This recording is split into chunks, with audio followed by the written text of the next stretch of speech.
Bonjour et bienvenue sur videoexcel.com.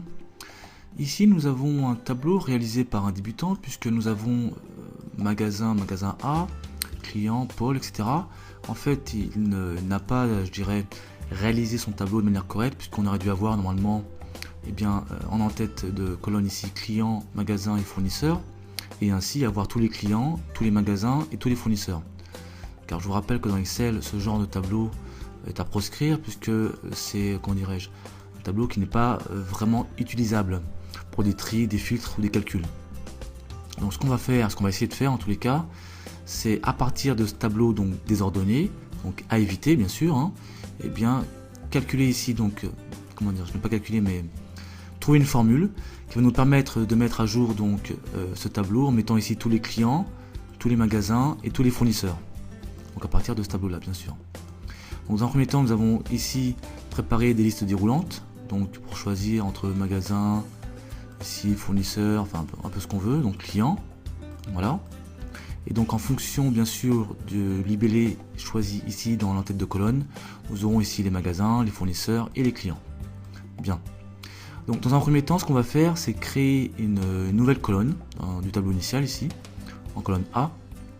Donc je vais sélectionner l'ensemble de la plage qui va recevoir le résultat. Et je tape égal. En fait ici on va créer indirectement une liste, je dirais unique, pour ne pas avoir plusieurs fois magasin, plusieurs fois fournisseur. Par contre on aura magasin 1, puis magasin 2, puis magasin 3, etc. Donc pour ce faire on va donc écrire égal. Ensuite on va prendre le magasin, le libellé qui se trouve ici en B2, auquel on va ajouter via la touche et commercial. On va donc ajouter un chiffre qui va s'incrémenter automatiquement, 1, 2, 3, etc.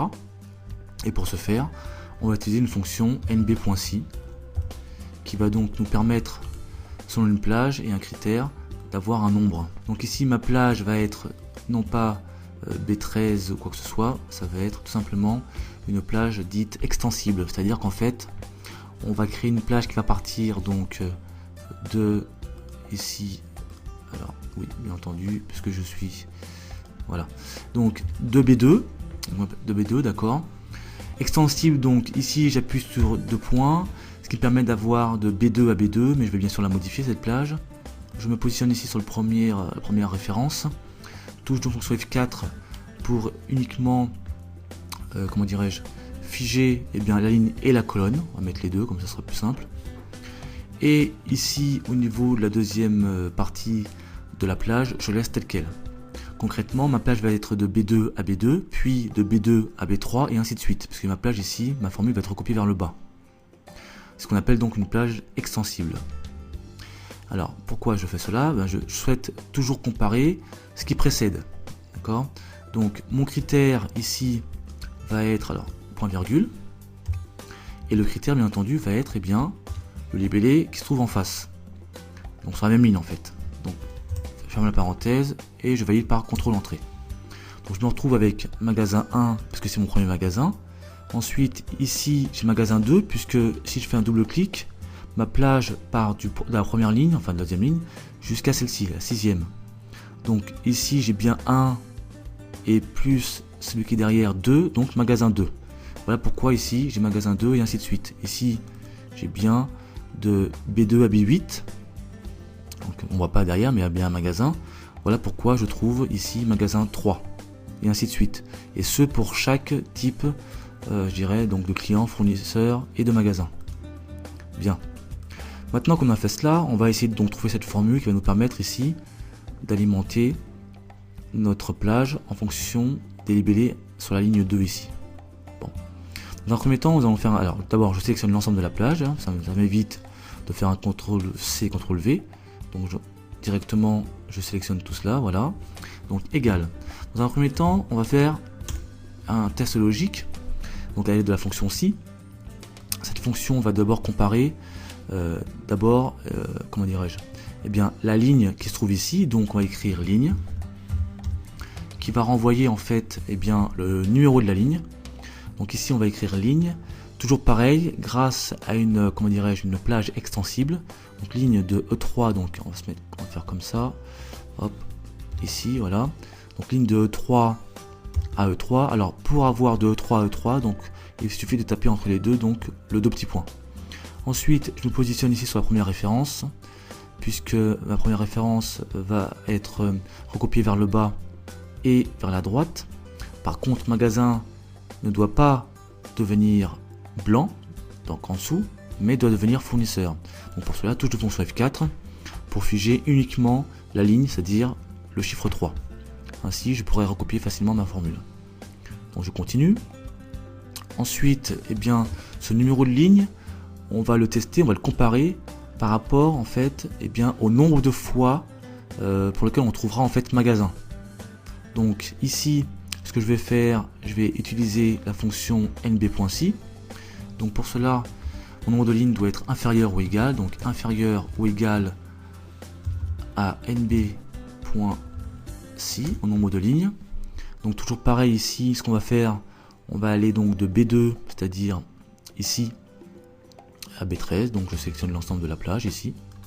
En fait ici, je vais voir apparaître combien de fois j'ai magasin. Donc bien sûr, parce que je suis ici dans cette cellule, mais comme ma formule va être répétée ici et ici, là on aura fournisseur, là on aura client.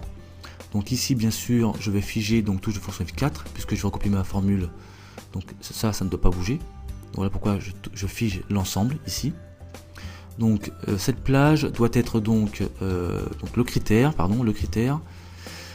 doit être eh bien ici magasin. Oui c'est ça, magasin, que je vais également figer, donc touche de fonction F4 uniquement au niveau de la ligne, puisque le magasin doit devenir fournisseur, mais ne doit pas devenir une cellule blanche ou un résultat. Donc voilà pourquoi je touche de fonction F4 pour le magasin ici. Ensuite, eh bien, je peux fermer ma parenthèse pour ma fonction. Alors, donc je récapitule. Ici, nous avons la fonction ligne qui va renvoyer 1, puis 2, puis 3, etc. Donc on peut le vérifier. On sélectionne l'ensemble, touche de fonction F9, et on voit 1 puisqu'on est sur la première ligne. CTRL Z pour revenir à l'initiale. Et ici, ma fonction nb.si, donc nombre.si, va compter le nombre de fois je trouve magasin dans la plage ici B2, B13. Bien. Donc mon test c'est l'ensemble. Concrètement ici, alors si on voit par exemple le nom de magasin, on a une fois, deux fois, trois fois, 4 fois, 5 fois. Donc concrètement ici on a 5 supérieur ou égal à 1, si on va dans ce sens là. Hein. D'accord. Ensuite on aura 5 supérieur ou égal à 2, puis 3, puis 4, puis 5, puis 0, enfin puis 6. Bien.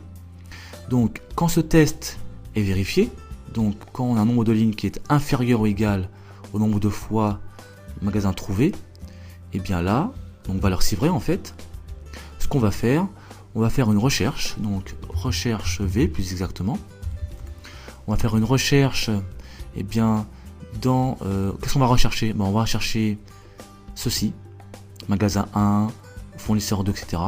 Donc pour faire cette recherche, on va prendre donc le magasin ici, que l'on va figer, donc touche de fonction F4 pour figer uniquement la ligne, donc rajouter le dollar devant le 2, on le voit ici, hein. Et on va donc rajouter nos fameux 1, 2, 3, etc. pour avoir, disons, pour prendre en compte le magasin qu'il faut. Donc ici je vais prendre simplement la ligne, etc. Je vais recopier cette fonction, CTRL C, et je vais bien sûr mettre entre les deux le et qui me permet de coller, d'accoler donc des données. Et donc CTRL V, donc on voit ici hein, la formule. Hein.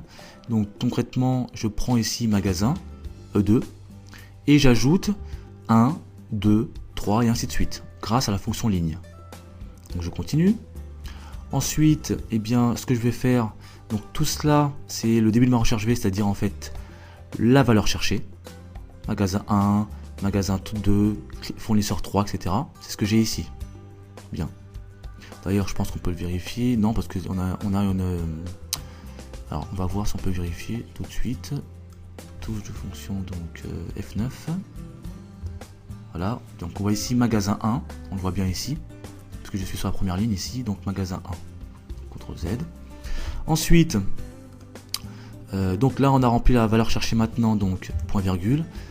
À quel endroit? Eh bien, alors on pourrait dire dans ce tableau-là, mais j'ai besoin qu'Excel me renvoie en fait ce ce qui se passe ici. Parce que n'oubliez pas que le but est de remplir ce tableau en ayant ici les bonnes informations dans les bonnes colonnes. Donc je prends l'ensemble du tableau, d'accord, que je fiche également, touche de fonction F4 dans sa totalité, puisque, rappelez-vous, nous sommes ici, et cette formule doit être recopiée sur l'ensemble de cette plage. Donc touche de fonction F4 pour figer l'ensemble.